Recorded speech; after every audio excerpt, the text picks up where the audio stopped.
Welcome to পোলট্রির হেসেল। চলো আজ শিখে নেওয়া যাক নিরামিষ পালং শাক কিভাবে তৈরি করতে হবে। ফার্স্টে নিয়ে নিয়েছি পালং শাক। এটা কিন্তু দেশি নয়, এটা হচ্ছে হাইব্রিড পালং শাক নিয়েছি আমি এখানে। আর আমি এইভাবে ভালো করে ধুয়ে নিয়ে এইভাবে কেটে নেব। ফার্স্টে আমি কিন্তু গোড়াগুলো ফেলে দিয়েছি, ডাঁটিগুলো কিন্তু রেখে দিয়েছি। দিয়ে আমি কিন্তু এইভাবে করে জিরি করে কেটে নিয়েছি। তারপরে নিয়ে নিয়েছি গাজর, আলু, আর পালং শাকে তো বড়ি দিতেই হয়, আর লঙ্কা নিয়ে নিয়েছি।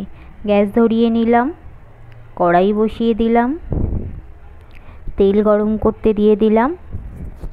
তেলটা গরম হয়ে গেলে নাড়িয়ে চাড়িয়ে নিয়ে তারপরে ফার্স্টে আমি কিন্তু বড়িটা ভাজা করে নেব।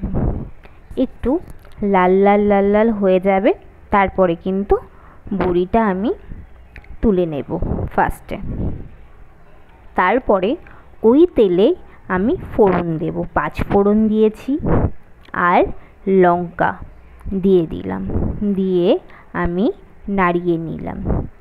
যখনই একটু ভাজা ভাজা হয়ে আসবে, তারপরে আমি যে সবজিটা কেটে রেখেছিলাম সেটা আমি দিয়ে দিলাম, আলু আর গাজর। তোমরা চাইলে আরও সবজি অ্যাড করতে পারো, আমি এই দুটোই দিয়েছি। তারপরে নাড়িয়ে নিলাম। তারপরে একটু হলুদ গুঁড়ো আর একটু লবণ দিয়ে দিলাম। দিয়ে একটু নাড়িয়ে নিয়ে তারপরে পালং শাক যখন একটু চিনি তো অবশ্যই দেব, চিনি দিয়ে তারপরে নাড়িয়ে নিলাম। ভালো করে ভাজা ভাজা যখন হয়ে এসছে তখন আমি শাকটা দিয়ে দিলাম। দিয়ে একটু ভালো করে নাড়িয়ে নিলাম।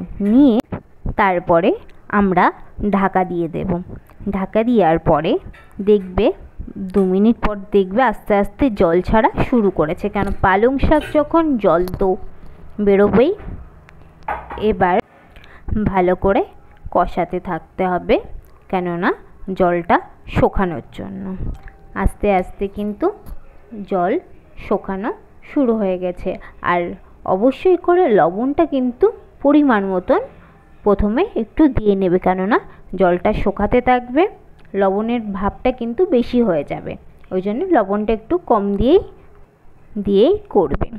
তারপরে ভেজে রাখা বড়িটা হাত দিয়ে একটু ভেঙে ভেঙে নিয়ে দিয়ে দেবে। 2 মিনিট পরে নামিয়ে নেবে। আমার কিন্তু রেসিপিটা রেডি হয়ে গেছে, নিরামিষ পালং শাক। ভিডিওটি যদি তোমাদের ভালো লেগে থাকে তাহলে একটা লাইক, একটা কমেন্ট আর সবার আগে সাবস্ক্রাইব করতে ভুলো না। Thank you.